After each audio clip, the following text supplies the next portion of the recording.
At 2:30 in the morning, you suddenly wake up. Your entire body is covered in raised, itchy welts. Your skin feels like it's on fire. Your throat is beginning to tighten, and every breath is becoming harder.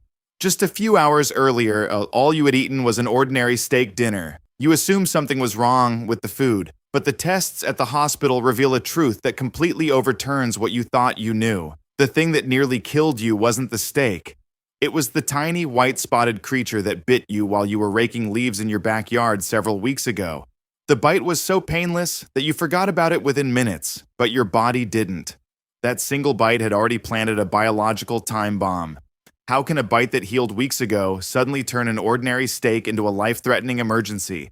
And how did this tiny creature quietly make its way into your own backyard? First, let's meet the real attacker. Magnified up close, one feature immediately stands out.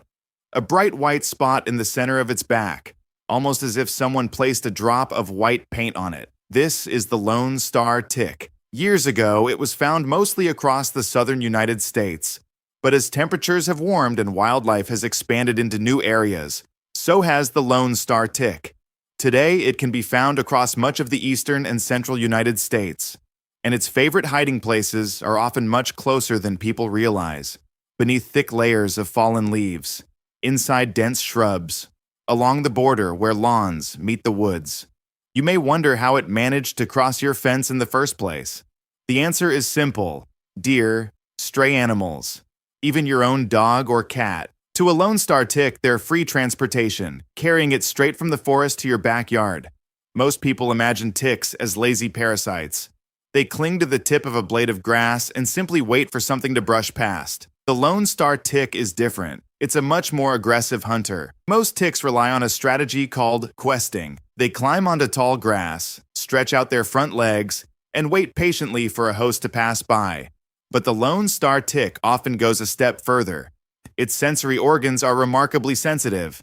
The carbon dioxide you exhale, your body heat, your scent, even the vibrations created by mowing the lawn, walking the dog, or trimming bushes become signals that help it locate you. Once it detects a host, it doesn't just wait. It begins crawling toward the source. It doesn't need to sneak into your house or climb into your bed. It only needs to wait along the edge of your yard or beside the path you walk every day.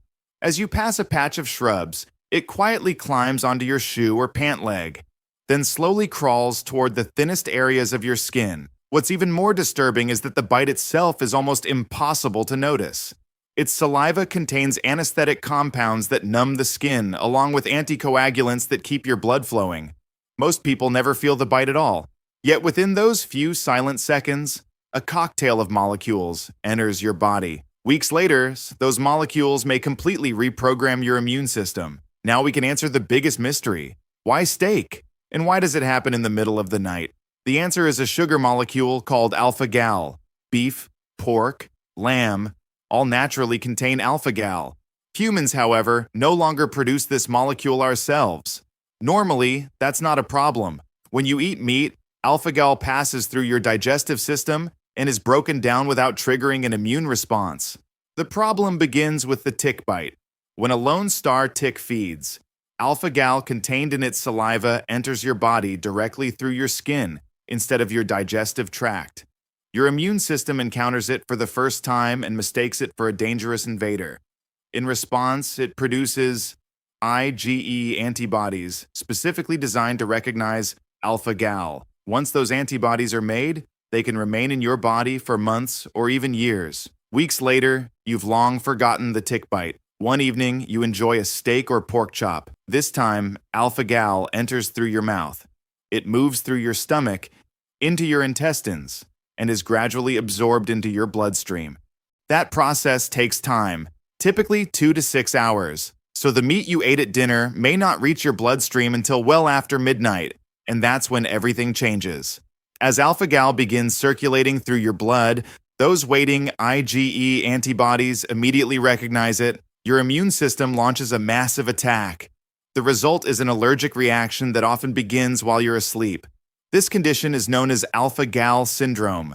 In severe cases, it can progress far beyond hives. Your throat may swell shut. Your blood pressure may collapse. Some people develop life-threatening anaphylaxis. You might think that recognizing the famous white spot is enough. Unfortunately, that's exactly where many people make a dangerous mistake. Only adult female lone star ticks have the white spot. Adult males don't. Even more concerning are the larvae and nymphs. They're no larger than a sesame seed. Sometimes hundreds gather together in one place. After walking through tall grass, what looks like a sprinkling of tiny dark specks on your socks may actually be dozens of hungry young ticks. These immature stages can also trigger alpha-gal syndrome, and they may carry other disease-causing organisms as well. The white spot alone is not a reliable warning sign. After spending time outdoors, carefully inspect your ankles, your sock line, behind your knees, your waistband, your armpits, your hairline, and don't forget to check behind your pet's ears and underneath their bellies.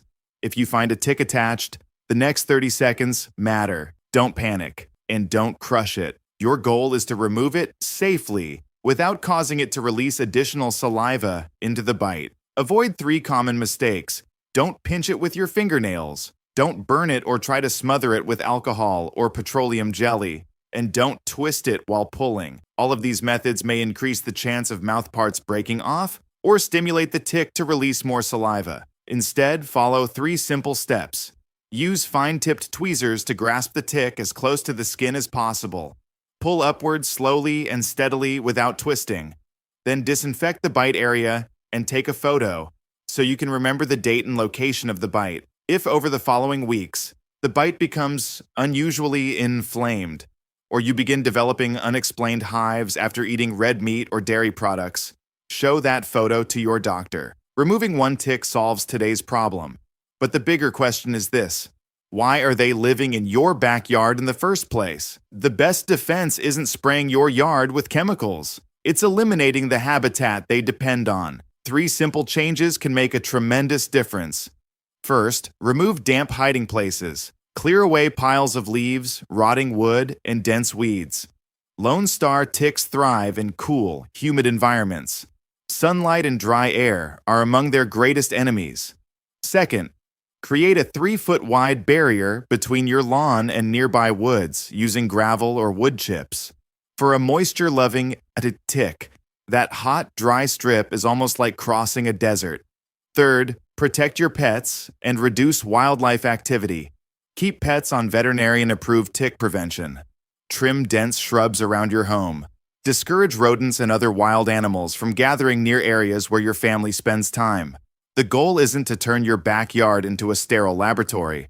It's to break the connection between wildlife, tick habitat, and the places where your family lives and relaxes. In the end, this tiny parasite reminds us of something easy to forget. No matter where we live, we're all part of a much larger ecological web. So remember this: if an ordinary steak suddenly becomes dangerous in the middle of the night, the real cause may not be the meal you ate. It may be the tiny tick that bit you weeks or even months earlier, hiding silently in your own backyard. Take every tick bite seriously. Protect the spaces around your home, because sometimes the smallest visitor can quietly rewrite what you're able to eat for the rest of your life.